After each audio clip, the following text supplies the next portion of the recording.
this event is the first of what we hope will be several events in the future offered by senior or Stephen ministers for the congregation's benefit and some educational opportunities. So we're happy to be able to do this. And tonight we have the privilege of welcoming Hope Dudek. She's a social worker and Director of Business Development at Accent Care, which was formerly Seasons when we first sent out the information. Yeah, Seasons Hospice, yeah.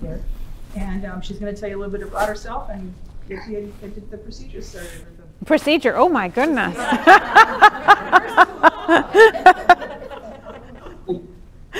So yeah, my name is Hope Dudek, and I'm a social worker first of all. I've been in hospice since I got my master's degree from Wayne State University in 2000. I was a non-traditional student returning to school and somehow ended up in hospice and ended up really loving it. So I've had the privilege of being in a lot of different roles over the years, including I've gone into people's homes as their team social worker. I've worked in a hospital setting, helping families transition out of the ICU to hospice or to home. I've been a community educator and spoken to groups of people, both, lay people and professionals. And I'm glad to answer any questions that you have. I hope you'll find this this presentation helpful, and I hope my goal is, even if you have experienced hospice for yourself or obviously for a loved one, hopefully you'll go and say, I didn't know that, or there's something, you learned something new tonight. I do encourage you to ask questions. We can, for the folks who are joining us virtually, we can leave some time at the end for questions, or if you do want to try and speak up, we'll try and help you get your questions answered. But in any case, I hope you guys get something out of this. The best way to do that is to not fall asleep.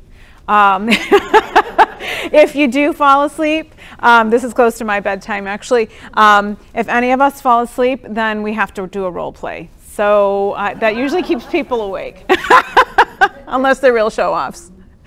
So, well, first of all, I guess I want to know, how many of you have partnered with a family member or a friend who's had an advanced illness in your life? Can I see a show of hands? So most of you, yeah. Myself included. My mom died 10 years ago, which seems like a very big number, of metastatic breast cancer. And that's, if you can do the math, that was about 12 years into my hospice profession. And it was a real experience for me to be on the other side of the bed, and really taught me a lot and changed how I practice my profession. So know that as I'm speaking, like I have feet on, I've walked on both of those paths. So what do sick people want? They want to be heard. They do want to be told the truth with compassion. A lot of times when I'm meeting with people, you would be to explain what hospice is, they're surprised. Why did my doctor want hospice to talk to me? Why? And they really haven't. I think that, our families say, we don't want you to talk to my mom because she'll lose hope, or she'll give up, or, I hear these things. And I think about myself, and boy, if my family was hiding something big from me and not letting me know that my time here was limited, and I lost opportunities to resolve conflict, or say goodbye, or eat the ice cream, or whatever, boy, you'd be doing me harm. To be free of pain and distress, to know they're not a burden on their families, to be given control, and to receive physical affections, or physical expressions of affection and caring.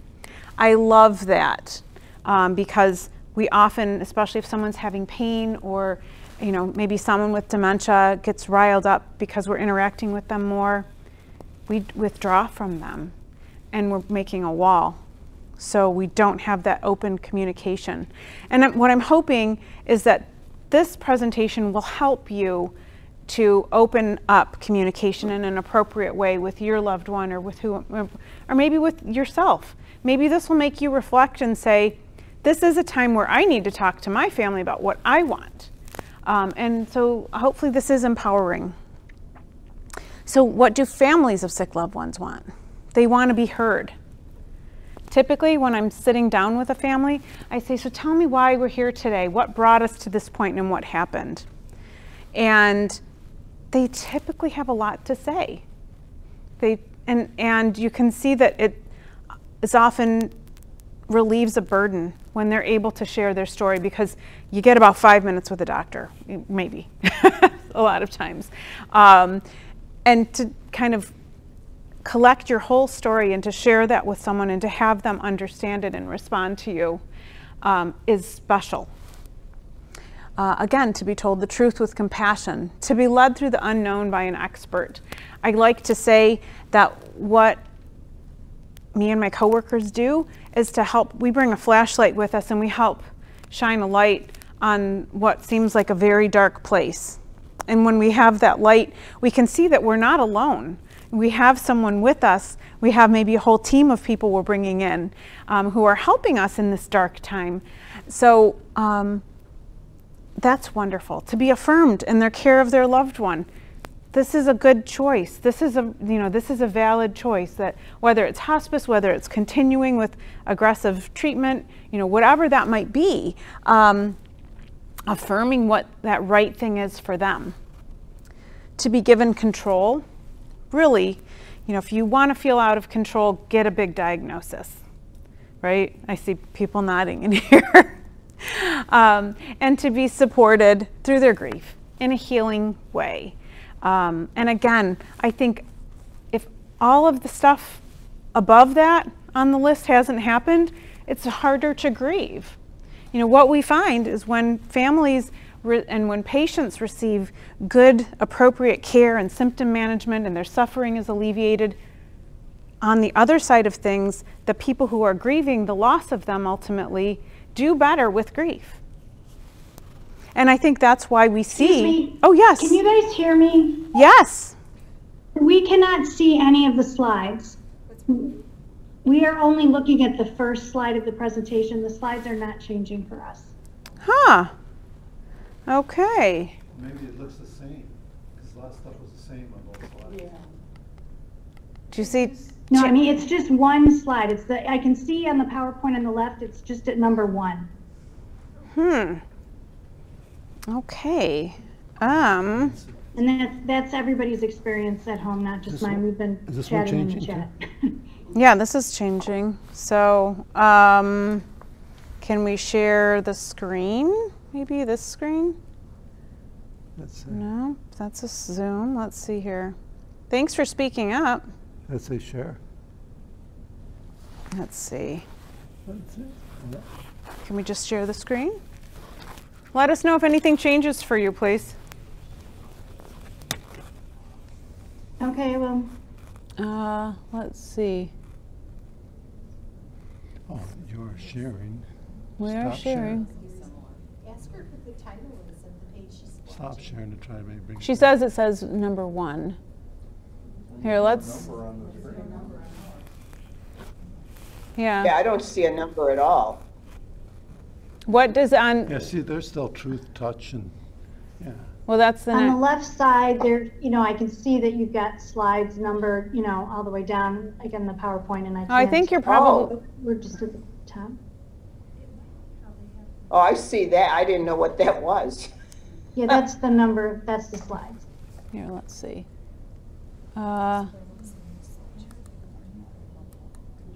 Here, let's stop. And let's try sharing again. Let's see. Does that work better? Yes. Yeah? Yes, there we go. Okay, great. Now, Very good. yeah, now I can't advance my slides, but we'll work with that. Okay.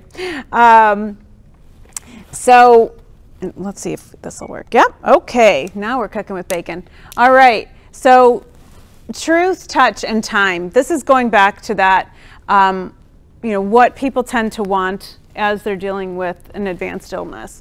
You know, we want others to be truthful with us. And again, that how much or how little might vary. Like, we need to use our expertise on that person and on ourselves.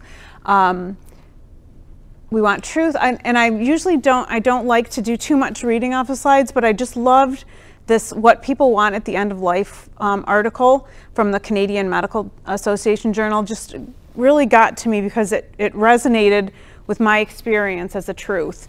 Not at the expense of reassurance and hope, but and like I said, I've heard countless families over the years say, we don't want her to lose hope, so we can't tell her the truth. Hope isn't limited to escaping death. Like, hope can be a lot of things. Hope can be a social worker. No, hope can be, I wanted to spend more time with my loved one instead of all this time in a doctor's office, or waiting, holding my breath, waiting for the results of another test, or feeling bad because of another round of chemo, or, you know, all of these things. Hope for many may be savoring final moments with the people we love. Maybe it's going up to your cabin instead of a doctor's office. Maybe it's going fishing. Maybe it's, you know, it could be so many different things, right? Patients also crave being touched, and I alluded to this, or I talked about this before. But that's one thing that I always do when I'm meeting with someone, unless they, you know, for those people who maybe aren't wakeful anymore and families are tiptoeing around their bed, I typically will go and I will touch that person who maybe doesn't look like they used to look.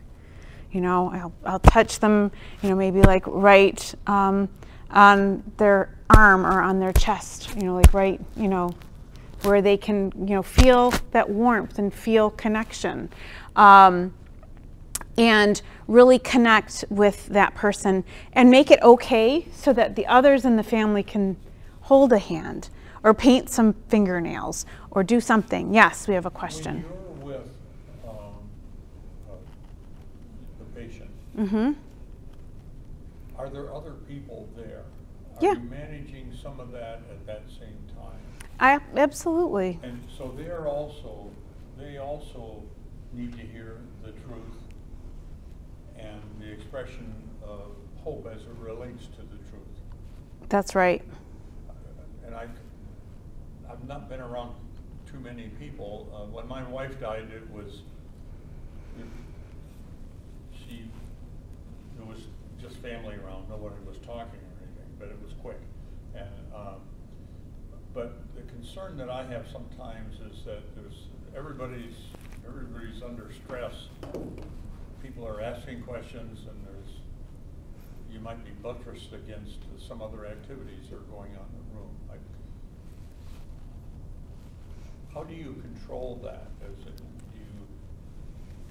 When you need to, in managing this, do you ask other people to stop, or?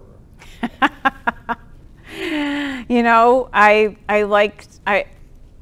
think that, yeah, sometimes, you know, we can, you know, if whoever is kind of our primary decision maker, a person, whether that's a patient who's looking or feeling overwhelmed, or a spouse, you know, maybe the hospice team serves as an advocate for, you know, that person so that their needs are met. You know, it really, you know, so you do need to be able to kind of read the room. Although, similar to that, I once was in, I had 2 patients in a hospital that was overflowing with patients. And I had 2 hospice patients in one room. And there was just separated by a curtain. And on one side, I had a woman and her daughter sitting at bedside. And on the other side, they crammed in as many patients. This was before COVID, well before COVID. So this was when there weren't limits on you know, how many visitors someone could have. And as I'm sitting with this lone woman and her daughter, the curtain's moving and people are laughing and, you know, and I said, oh, I can get these folks, I can, you know, ask them to, like, you know, move out probably 18 of these people and ask them to just have a couple people in the room at a time. And this particular woman who was sitting this lonely bedside vigil said, you know what, I'm kind of hoping my mom thinks she's hosting Thanksgiving again. And that never would have occurred to me. But yeah, sure, other people would, you know, feel irritated by that, right? So it just really depends. But we do see ourselves as being advocates for the needs of people in the family. So it just really, really depends. Finally, patients really want time. People want time. We wish we had a magic ball to know, like, how much time do we have with someone? And we don't know. Like, I don't know how much time I have. None of us here do, right? So we try and make the most of every day and take advantage of that to plan things or to do things or to take it, you know, to say I love you or hold a hand or tuck someone in or whatever. I like this because it's simple and true. Failing to plan is planning to fail. And what are we talking about? We're talking about having difficult conversations. So what's right for you, or what's right for your loved one? You know, I've heard both of these different things. I want everything possible. Or if it comes down to it, I don't want any machines or tubes, and I'll come and haunt you if that happens, right? Like I've heard that.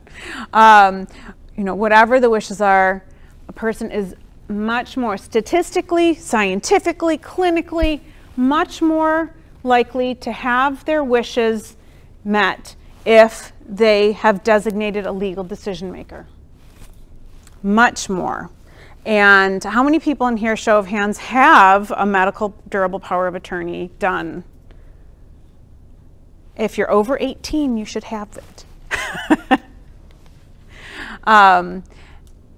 I'll talk a little bit about that in a minute, but how, you know, what are some tools we can use? Well, today I did bring, and for those of you who are virtual, I'll leave copies you know, with Donna, and she can help share with you. I don't have this conversation starter kit, but I think this is a really cool tool. What I did bring today was the durable power of attorney for healthcare in the state of Michigan. Just one very, very simple form and a DNR. We'll talk about those shortly, but this is kind of cool. This is similar, a little bit similar to the 5 wishes, if you've heard about the 5 wishes. And you can go to the Conversation Project. I think it's literally theconversationproject.org. They have it in different languages. They have, I'll show you a version for people with dementia in a minute. But it's literally what it says it is. And they outline the steps of decision making as get ready. You think about that conversation. Are there any particular concerns you really feel like you need to address? Get set, go. Like, who do you want to talk to, when, where, or are you bringing this conversation to someone to have that conversation with them? And then keep going. Sometimes we have this conversation, we think about it, maybe we need to revisit some things, right? Maybe it gets to be a lot and we have to time out that conversation and go back to it. In Michigan, we do have the medical durable power of attorney that I brought one copy of that. And you can also go, there's lots of resources online. People think you need a lawyer. You do not need a lawyer. You do need the person who's, the person themselves needs to be of sound mind. So Donna and I were talking before we got started here that we put it off and we put it off because we don't want to talk about it, or it's not time yet, and then someone has a stroke, or someone's dementia kind of turns a corner, or someone has a car accident, and we don't have a legal decision maker. So what you need to do is have this medical durable power of attorney witnessed by 2 non-relative witnesses. It can be like a remote relative, but not a child or parent or spouse. I don't think you can have siblings either. I think it does say on there who the witnesses can be. So you can get 2 people.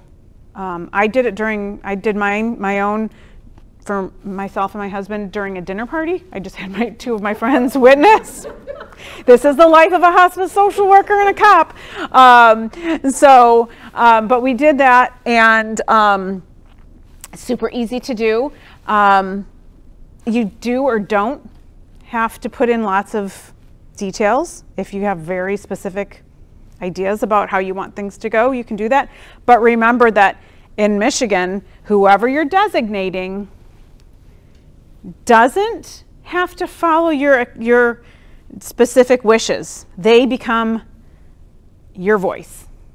So you probably want to choose someone who you feel like their values won't clash against your values, because ultimately they can make whatever decision they want. They're not beholden to whatever you put, like in the Conversation Project or something, which asks for more details.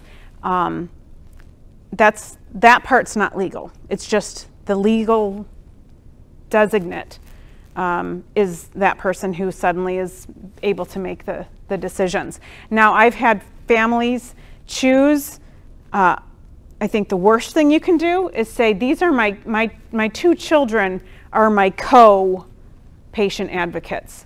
Then we have to get both of them available to have this conversation. They both need to agree with each other. And that can be something special, right? I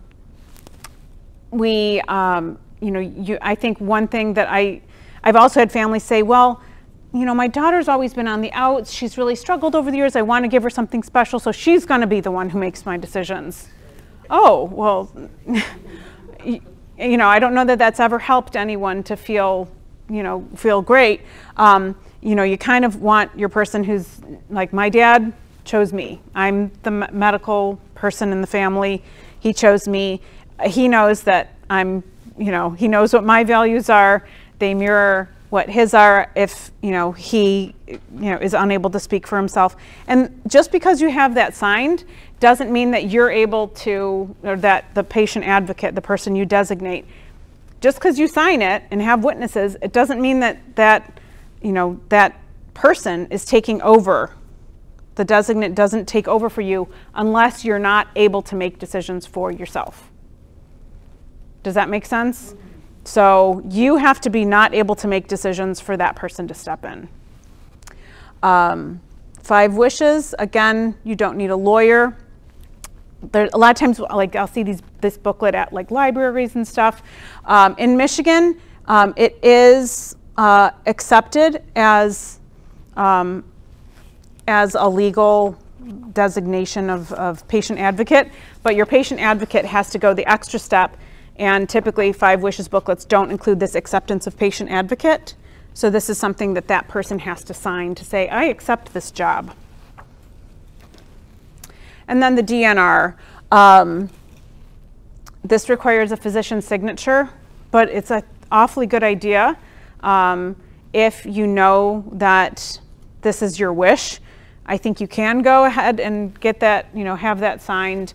And the physician might sign it, this is good to bring to a doctor's appointment if that would be appropriate for that person at the time. So a lot of times we will have a family member sign it, but sometimes if someone enters a nursing home, and a lot of people, this is a finer point, but if you're having a next of kin sign this, a lot of nursing homes don't accept that.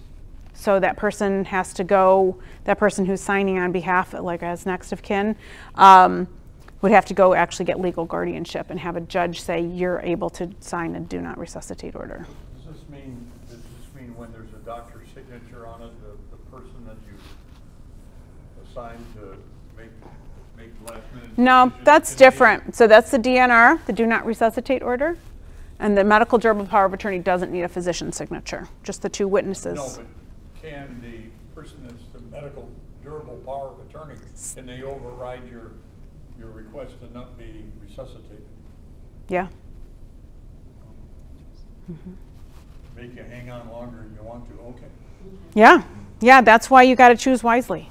And let them know what your wishes are. Well, that'd be good. So what if your loved one has dementia? In the early stages of dementia, the Conversation Project actually has a tool specifically for people in the early stages of dementia to talk about what their wishes are. And there's a lot of good literature out there too that talks from the perspective of family members.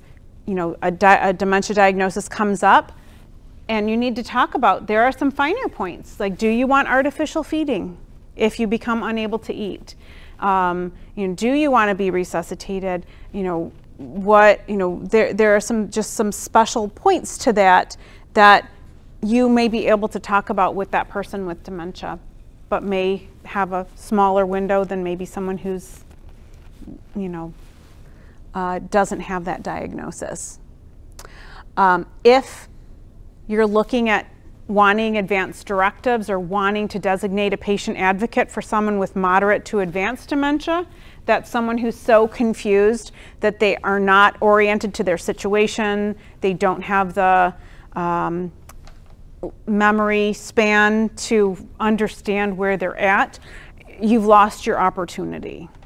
So what you'd want to do in the state of Michigan is to, you'd have to go to probate court and apply for guardianship. And I think it's around maybe $175, and there's lots of forms, and there's typically, that's not a quick process. I think it runs 6 to 8 weeks typically. The height of COVID, that was 6 to 8 weeks for emergency guardianship. But I think maybe they've caught up a little bit. So really what I'm saying is, take it, seize the day, people. Like, get your stuff done and update it. Because if your designated patient advocate has a change in condition, develops dementia, dies, something, you need to update that, right? So don't just think because you stuck it in a drawer, it's fine. In fact, I would also recommend that when you get this done, or if you have it done already, scan it and email it to your doctor, your children. Never give your only copy to someone at a hospital and say, it's in the chart. I promise you it's not. So, my dad sent it to me. I have it in my email. I can search by the subject because I know what that is, and I'll be able, if he's in the emergency department and I'm coming from work or I'm coming from somewhere else, I can get that to a doctor immediately before I even get there. So let's say we have an advancing disease, whether that's advanced heart disease, COPD, cancer, dementia, you name it. We have lots of stuff, right? What are our choices? Well, we can go lots of different routes. We can go in the direction of aggressive curative treatment, and most people do start with aggressive curative treatment. That might be chemo, radiation, different immune checkpoint inhibitors, different surgeries. It could be rehab. It could be all of those things. We can go the route of rehab and aggressive curative or artificial prolonging treatment. What's artificial prolonging treatment? That would be something like, for some people, that's blood transfusions. For other people, that might be a ventilator. Maybe TPN, which is like an artificial intravenous nutrition. The rehab, if someone is getting rehab through Medicare, that's capped at 120 days total in a year, but that person also needs to be demonstrating that they are progressing in therapy and be willing to participate. And there's the kicker a lot of times, because maybe you combine someone with advanced cardiac disease with advanced dementia, and they just don't want to do it and are refusing. So 120 days is not promised. Then there is comfort-based care, which is hospice. It is an unlimited benefit as opposed to that 120 days total of rehab. And these things are, so typically if your loved one has had a hospitalization and are going home with rehab or are going to a nursing home with rehab, that's covered by Part A Medicare.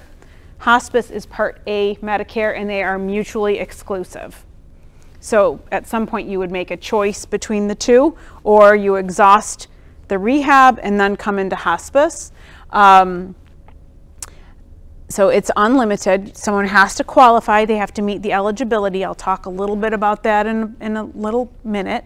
Private insurance may have some limitations. I've seen the smallest private insurance coverage for hospice I've seen is 30 days. That's very unusual. That was a young person who didn't have, the Medicare benefit. It maximizes support. One of the palliative care doctors I work with referred to hospice as the hardiest Medicare benefit there is. And if it's the hardiest Medicare benefit, it's probably the hardiest of all insurances, because typically private insurance points their finger at Medicare and says, yeah, what they said. It's an emphasis on symptom management and avoiding rehospitalizations. Which, yes? I kind of missed what you just said a second ago. Yeah. How is hospice/Medicare funded for people under Medicare age? Under Medicare age, it could be Medicaid. Medicaid covers hospice, and most private insurance does also. But then people tend to be more subject to things like the copay or the deductible. This time of year is, the first quarter of the year can be kind of brutal for some people, paying down their deductible and meeting their copays. A lot of hospices will actually work with someone who's on a limited income.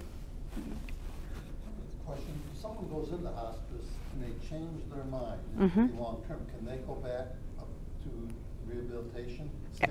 Yeah. Oh, they can. If they, it doesn't magically make them qualify for the rehab. And it doesn't magically erase the 120 days that they already used up this year. So if they qualify for that, then yes. But you can absolutely come off of hospice at any time. There are people who also get the extra support, get symptom management, have hospice support, and they start doing too well. They start gaining weight. They start, regaining function, and we have to disenroll them from hospice services because they're doing better than they were when we brought them onto service. And I will tell you that a lot of families will, they, just like when you leave the hospital, you get a little, if you're a Medicare recipient or caring for one, you get this little sheet that says, if you want to contest this, we're going to discharge you from the hospital. If you want to contest this, here's the number for Medicare. We have to give that to people when we're discharging them from hospice as well. And a lot of times they do contest that because they want the services to remain in place. So if this is the choice, I want to be more comfortable. Palliative care, what's the difference? People say all the time, why are you hospice and palliative care? What is that? Palliative care, so hospice is part of palliative care. It falls under it's in the same category. Palliative care is symptom management and goals of care discussions and helping understand disease process. It's appropriate to come into someone's life at any point in their disease process. So again, that's at any point. A lot of palliative care is hospital-based. Accent Care goes to certain nursing homes and assisted livings in the area and provides palliative care there. We're also at the Detroit Medical Center. But there are some home care agencies that also provide palliative care as part of their home care, attach it to their home care benefit. It just varies. The people who see you in the hospital are probably billing through Medicare Part B, which is like what your cardiologist would do or your podiatrist, or it's a consultant level of care. and it's meant to improve quality of life. You know, sometimes our palliative care in assisted livings and nursing homes is trying to help people manage their symptoms so they can do better at rehab. We branch off into hospice when someone needs symptom management, but we wouldn't be surprised, 2 doctors agree, we wouldn't be surprised if, you know, left unchecked, that person's disease meant they died within the next 6 months. Is that, if I'm correct, that used to be a requirement that, not that you would die in 6 months, but it was anticipated that that was the time. It still is. It still is, but it's an unlimited benefit. So that means that you just kind of, renewing. Yeah, we have to keep proving every 60 to 90 days what, you know, if someone's doing too well, we have to bring them off of hospice services. Is palliative care covered like hospice is? If it's through that, if it's a company that happens to be tacking it onto home care, then that would be through Part A, because that's part of that skilled rehab. If it's a consulting service, like in the hospital setting, or how we do it, we're not attaching it to home care. It's through Part B. So some people would have a copay or deductible. Does that make sense to people? There's a difference. And this prevention is through early identification and treatment of pain, distressing symptoms, and psychosocial or spiritual care needs. In the hospital setting, a lot of palliative care departments have a chaplain or have a social worker. It's part of an interdisciplinary team, which is very similar to what hospice does. So as we discussed, palliative care is covered by Medicare Part B. And other private insurances. There may be copays or deductibles. Typically that's led by a physician, or a nurse practitioner or physician assistant. You know, the goals of treatment are very symptom management based. Here's the important big difference though, is the patient may still receive curative treatment, rehab, etc. when receiving palliative care, where in hospice, you wouldn't be doing the curative treatment. You would typically not be doing rehab, or diagnostics, procedures. So the H word, I can't tell you over the years how many people have wanted to avoid talking about hospice or because of the word. If I could tell you what the benefit was, I like to joke that you're gonna say yes. You know, something focused. If you have an advanced disease and you're sick of being poked and prodded and you don't want to go back and forth to the hospital and you want to be more comfortable and you want to be in your own house and have better control over your care and you don't want to spend time in doctor's offices and you want to have your meds delivered to your house and the right equipment so that you're safe, sounds pretty good, right? It's not euthanasia or Jack Kevorkian. You know, years ago I met with one family and I explained hospice and they said, yes, we understand, we get it. And then we signed consents and they said, okay, should we wait in the hallway while you do it? And I said, what? While you give the medication? And I said, okay, I think we need to sit down again. Like, were you not listening to everything we just talked about? We're not shortening someone's lifespan. We're also not artificially looking to extend someone's lifespan. We're allowing a natural course of life. And it's often feared and it freaks people out. And they think that it's supposed to be a deathbed benefit. Like we should come in the last hours and just be with someone for the last hours. But we've had patients on service with us for 2.5 years. You know, they just declined very, very slowly over time. They became part of our family. You know, we were able to care for them and help them achieve good quality of life. Medicare and Medicaid cover 100% of the cost. Like I said, private insurance policies vary. And again, that's no limit on how long someone can be on, but really if someone has proposed hospice to you, if a doctor has proposed, that means that doctor, he or she would not be surprised if there's a prognosis, a life expectancy of 6 months or less. And it's not typically a place. People say, oh, you're just going to put me in, take me somewhere and put me in a corner and ignore me. No, that's not.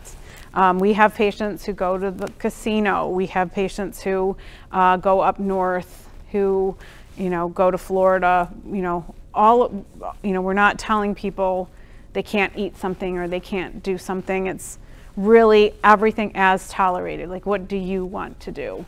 And that can actually be very inspiring, because you see these folks who, you know, tomorrow's not promised to them, and here they are still making it their business to resolve relationships and say goodbye. And, you know, sometimes we think we can push off everything into the sunset, but maybe when that wall moves a little closer, we think, gosh, we got to take care of some stuff, right? So this doesn't have to be an end thing. It can be a real time of meaningful interaction. And this is my favorite person in hospice. She's a hospice superstar. Her name is Dame Cicely Saunders, and she actually she's credited with founding the modern day hospice movement. This is the best quote: "You matter because you're you, and you matter to the end of your life. We will do all we can, not only to help you die peacefully, but also to live until you die." And I think that that really, for me, summed up my feelings about why I'm in hospice. When people say, oh, how do you do what you do? And they say it exactly like that. You know, I like to, I can bring out this quote, and it is, because that's it. Like, people who work in hospice, don't forget to kiss our kids goodnight. You know, we, you know, try and take care of, you know, all of those things. We're not perfect, but that's how we do that, because this is sacred. This is real sacred work. And it's sacred to families, and it's sacred to patients, and, you know, it has real meaning. And, you know, and you get just people smiling like that at you. So how do you know it's time? How do you know it's time with an advanced illness? Because I think people get on this, like almost like a hamster wheel, where you're going and going and going, and you got the next appointment, you've got the next, you know, test, you've got the next thing you're doing, and then you're waiting for results, and then you're, you know, so how do you know when hospice comes up? This bottom point, this I'll wait for my doctor to tell me it's time. Doctors are terrible at this. I'm sorry if there's anyone here who's a physician or watching, but doctors famously, and really it's supported in the medical literature, doctors are really bad at giving a prognosis and sharing that information. They, I think they're trying to get better with new medical training, and there's lots of resources to train physicians out there. Vital Talk is a fabulous, fabulous resource for physicians and other professionals about how to have the talk, share bad news with people. But waiting for your doctor, like this kind of information that you guys are getting tonight, is how you're going to know it's time, versus a doctor telling you probably. If a doctor's telling you, you got a lot less time.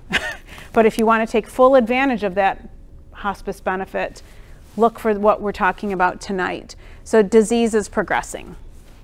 Desire to discontinue treatment because the burdens outweigh the benefits.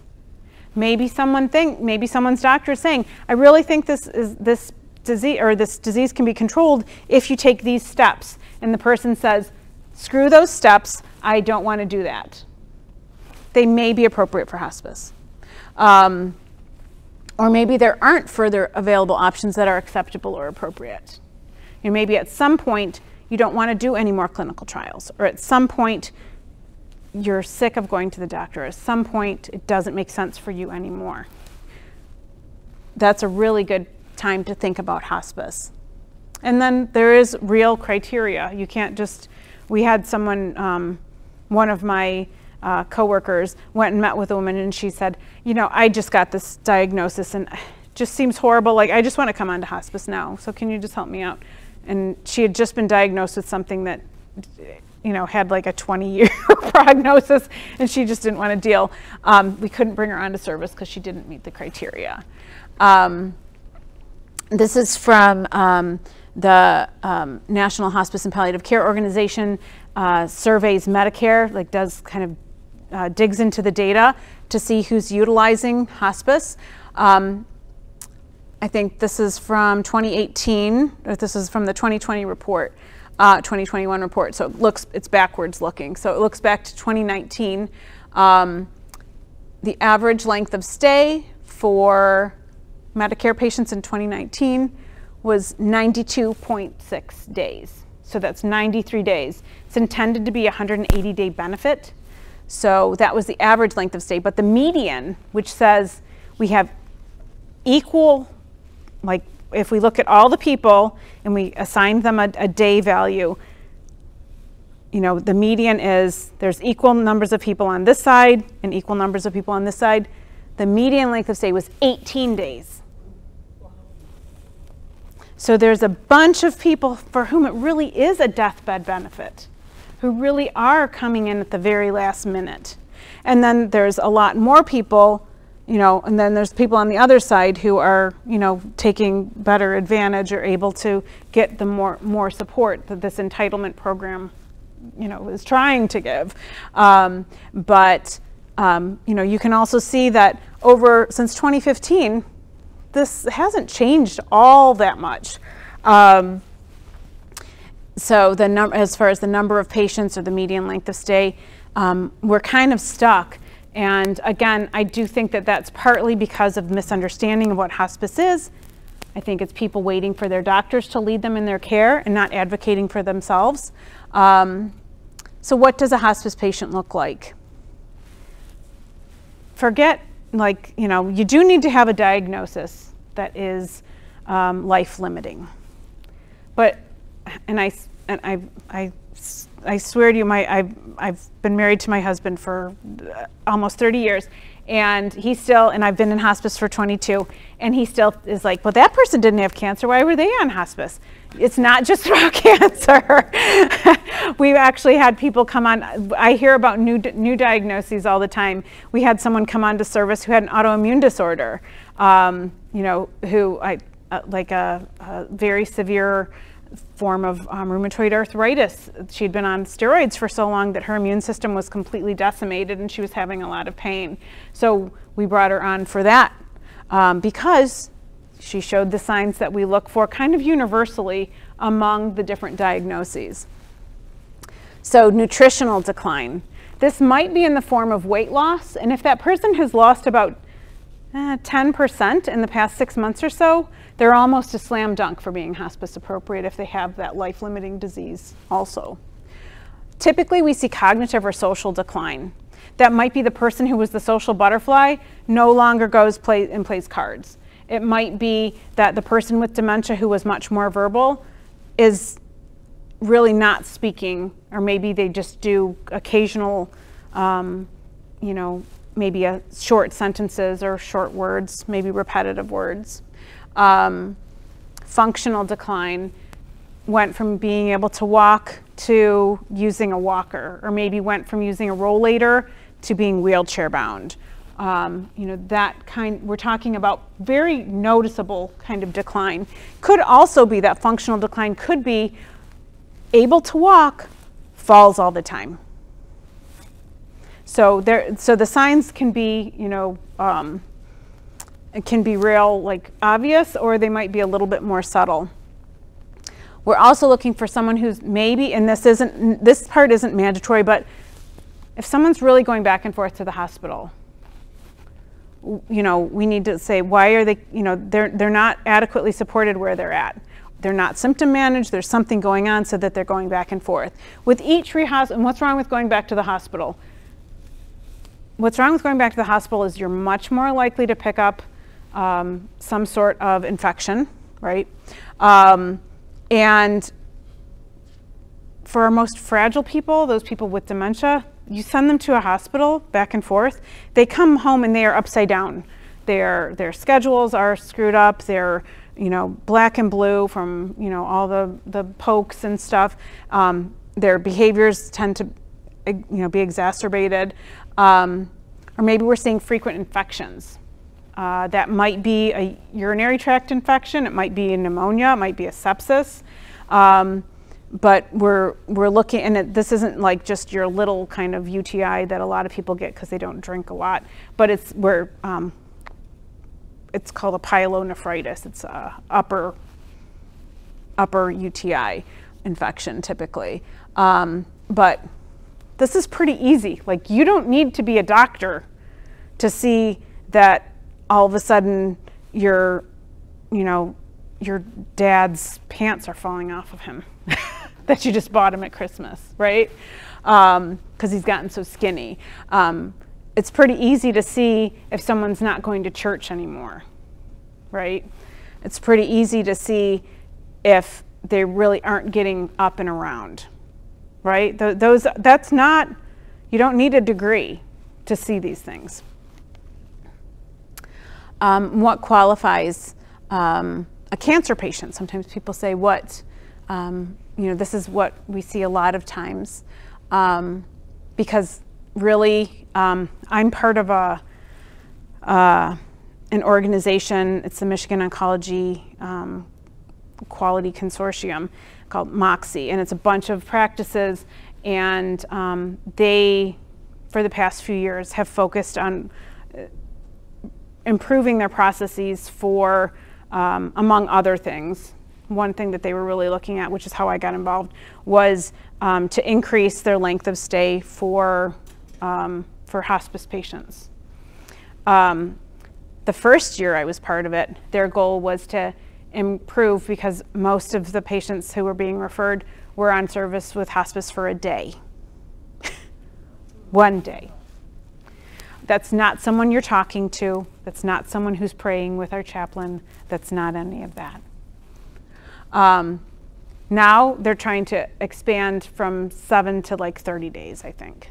And in fact, some of the national cancer organizations that physicians belong to are talking about giving bad grades to physicians who are providing chemo within days or weeks of death, because it's just not appropriate, because there are signs that come in before that. So what qualifies someone? If someone has distant metastases at presentation, that means you get a diagnosis and it's already spread to somewhere significant. It's progressing despite therapy. The person doesn't want further therapy.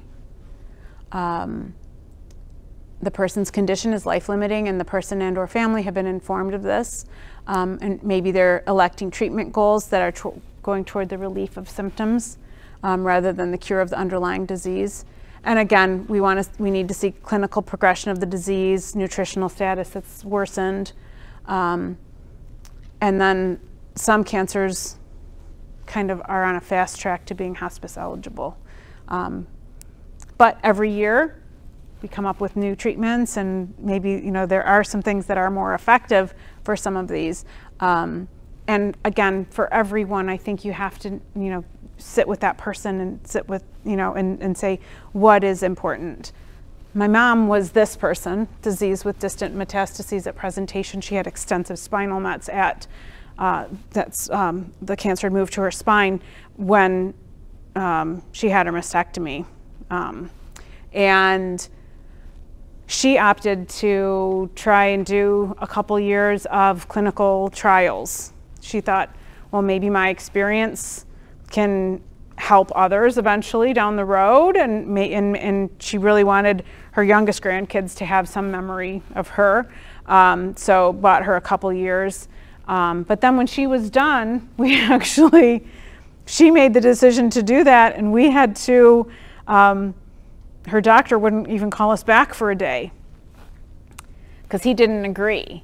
But we knew from the outset that she was, we knew how that picture show was going to end, I guess.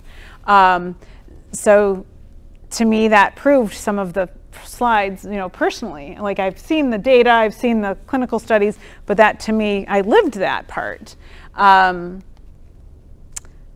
what do you give up when you come onto hospice? Sometimes I sit with the family, we talk about what hospice is, and they say, well, what's the downside? typically people electing hospice stop going to their doctors. A lot of times that's not a big loss, but sometimes you've been seeing your doctor for 40 years, you know, you love him, and you can still elect that doctor to be your hospice attending physician. Whether you go there or not is your call.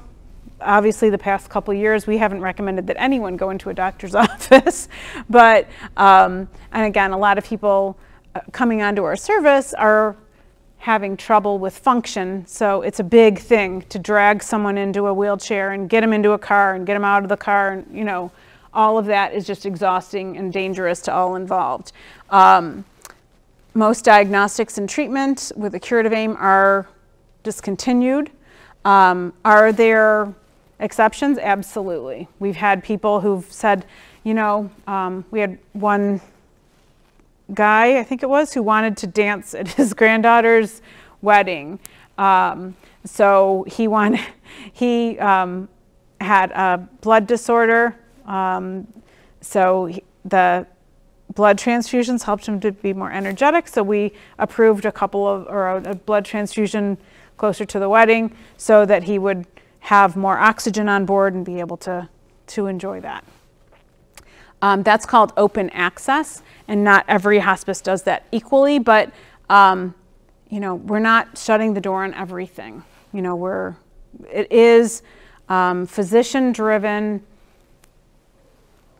medical interventions that are intentional and that are appropriately proven through, you know, to manage symptoms. Some more aggressive stuff even, like we've had patients on service with, you know, palliative radiation. We've had once in a great while, we might have someone with a ventilator. People who come to our inpatient center at Detroit Medical Center sometimes are on a ventilator, come from an ICU on a ventilator for a few days so that their loved ones can come and visit and say goodbye, and then we extubate them on our unit, maybe with our chaplain or music therapist, along with our physician and nursing staff. We typically avoid hospitalizations. We can come to people and manage their symptoms. You give up 911 typically. Instead of 911, we want to be proactive and having everything on hand to help keep someone comfortable and symptom managed. Hospices are supposed to, according to Medicare, have staff available to visit 24 hours a day. They're not sitting and staying. They're not, we're not private duty caregivers who are sitting with someone, but we visit and we don't leave till someone's symptoms are managed. So we don't leave people in pain. We don't leave people short of breath. We don't leave, nausea can be a little bit, maybe we don't completely get rid of that, but we're on a good way to working on it, right? So all of those things are happening. And then we're typically not having rehabilitation either. So once in a while, again, through our open access program, we might agree to a couple of assessments by physical therapists who maybe help someone to get up out of bed so they can pivot over to their wheelchair safely. But we're not looking to restore function in a really meaningful way, because part of how you get onto hospice is that you're not able to participate in those things. And what do you get when you choose hospice? So that's better. The multidisciplinary team, physician, nurse, social worker. We have music therapists. Other hospices have some other things like massage therapy or other stuff. Volunteers and bereavement support to the family. The nurse visits are not daily, typically. They are more according to need. We often have other disciplines determined by the family. Not everyone wants a chaplain. Not everyone wants a social worker. I don't know why you wouldn't. No. But it just depends. It's a very individually driven plan of care. So what works for one person isn't necessarily going to work for another person.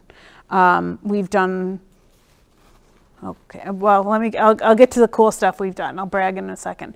I think sometimes just having someone to call in the middle of the night when you're a caregiver is worth about $1 million, $1 million, having been that person on the phone. Having someone say, that's normal, it's okay, give this medication. Or, okay, sure, we can send someone out. Durable medical equipment, including oxygen. Sometimes people think we're not going to cover oxygen, but actually we provide, we don't, you know, if you are someone who has respiratory deficit for some reason, you have to be breathing poorly enough to have Medicare cover that. We can just order it because it would benefit someone. So it could be a hospital bed. It doesn't have to be a hospital bed. Maybe walker, over bed table, bedside commode. Medications related to symptom management, incontinence products, which is huge. We just brought one of my friend's fathers onto service, and he said, oh my gosh, I can't believe you guys cover the incontinence stuff. That's saving me so much. I mean, it's the little things, right? And then we do provide bereavement support to families for 13 months after a loss. We also give the gift of goodbye, or we make sure that that can happen. And these are some of what we call our legacy projects. We do a lot of handprint art, whether it's with paper or whether it's with paint. This was at our inpatient center. This was a father and his children came in back when we could allow children to come in, and they all did their handprints together, and then the kids got to keep that. One of my patients was going to not make it to the birth of her first grandchild. So while her daughter was getting the results of her ultrasound and speeding here from Chicago to give it to her mom, so just her mom would find out, our volunteer manager sat down with our patient who recorded one of these recordable storybooks. So that little boy or girl, I never found out, has a storybook with grandma's voice reading a story. One of our music therapists actually recorded the sounds of, she was singing this couple's their song to them, and at one point the patient did a kiss, and that registered as she was recording it. So she put it onto some board and for a little art. Do a lot of thumbprints. This was Grandma Blondie. We got permission to share all this, of course. So we do thumbprint necklaces, that kind of thing. This was a family that wanted to do a group project. So we've got Grandma in the middle, and each of her kids and their children or spouses in the middle. Kind of almost looks like a flower or like a firework or something wonderful. We do a lot of cards. We're kind of like a Hallmark store. When we have patients who are going to miss certain special events, our social worker or a volunteer might sit down with them and have them write out what they want to tell that person on that day, whether it's a wedding or 16th birthday or maybe a lifetime of those cards. And then our volunteers do make memory bears as well. And a memory bear, a lot of hospices do this. You typically get someone's favorite clothing and make it into a bear. This one was a big Betty Boop. The patient was a big Betty Boop fan. So she's got a Betty Boop necklace and a Betty Boop, they took a sweatshirt and made it into a little, looks like bib, and a Betty Boop watch. And what's kind of special about this Betty Boop bear is that it joined her husband's bear, and the girls all fought over it. But we've also had families who share custody of the memory bears. And our volunteers are super, super clever. They do some really cool stuff. We do a children's grief camp. We've had to do it virtual the past year or so. but we have done it in person, and we used to use Madison Heights. We're hoping to return high school. We're hoping to return to that. But it's kind of nice for children to come together and see other children who have had losses as well. We do some training for the caregivers, whether that's a parent or whether that's someone grieving the loss of that parent, right? It could be a grandparent taking care of the grandchild now. We've had people write their life story. We've had several weddings. The pandemic got us real creative. Here's our music therapy. Some of our music therapists giving a window concert. And then this little lady, she was kind of a forgotten person. She was homeless. She lived about, I think she's from one of our West Coast programs, and all of her life she'd lived about 70, 80 miles from the ocean and had never seen it. She lived in shelters. She had a very disenfranchised life, we'll call it. But when our staff found out that she'd never seen the ocean and that was like her thing she needed, like that was her bucket list thing, we made it happen. We took her from the nursing home. We'd helped her get placed in from the hospital, and we took her, and she got to see the ocean. You know, the things we take for granted that can be so special and so wonderful. Is all of this as depressing as you thought talking about hospice would be? I think it's not, but I don't know. And I'm sorry that I babbled and probably gone over, but I did. But thank you for listening. Does anyone in our audience have any questions? Well, it's a very nice presentation. You've given us a lot of information, but when you were to choose hospice, or the moment that you decide, with some of the things that we have a general idea of there's a lot of flexibility in hospice. Mm-hmm. Would those be reiterated at the time of signing up? Yeah. Like, would a family be told this, or is that what you're saying, or a patient? No, I mean, if any of us wanted to go on hospice tomorrow, would we be told what we just heard again? So you should be, yeah. Well, I mean, I haven't taken any notes. Right. What yeah. I had. Well, hopefully you should be. I think it would be hard to convey all of this information in a visit, right? Especially when it's a very emotional time. So that's kind of why I came up with this presentation, to kind of spark some fires so that you guys can go and share this information. Well, that's what I think is what's wonderful about the presentation. Thank you. Oh, it's my honor, really. Thank you for hosting me.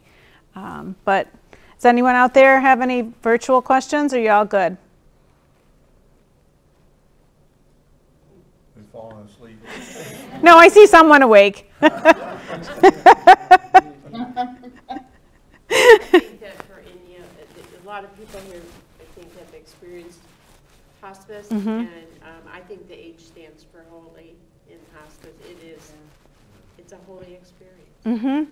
It's walking sacred ground, and I just so grateful that you were here and remind us. Oh, thank you. And you know, like if I didn't authentically love and feel passionate about it, I couldn't talk about it. But you know, if you guys ever have any questions, my name is Hope, and please, I did bring some handouts in case you want to have them for your Stephen ministry or have them for yourself. On the table in the hallway. And as well as the medical durable power of attorney forms, although you can easily find them online and even find the ones you can do electronic PDF and make look nice and professional. But make your advance directives and speak nicely about hospice. Is not scary. So thank you. One thing I think it's important, we talked about this a little bit as we discuss. Sure. We discuss our service. Mm-hmm. It's an object. It's an opportunity to have conversation. Mm-hmm. When you're there to listen, Mm-hmm. I think sometimes the approach to opening the conversation is to speak to various activities that went on when a person is grieving, and what went on during their travel through the person's life when they traveled with the person that was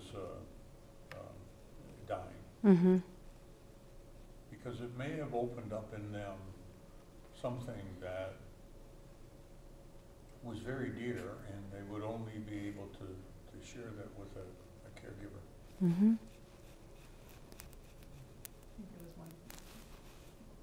Are there multiple hospice organizations in this area?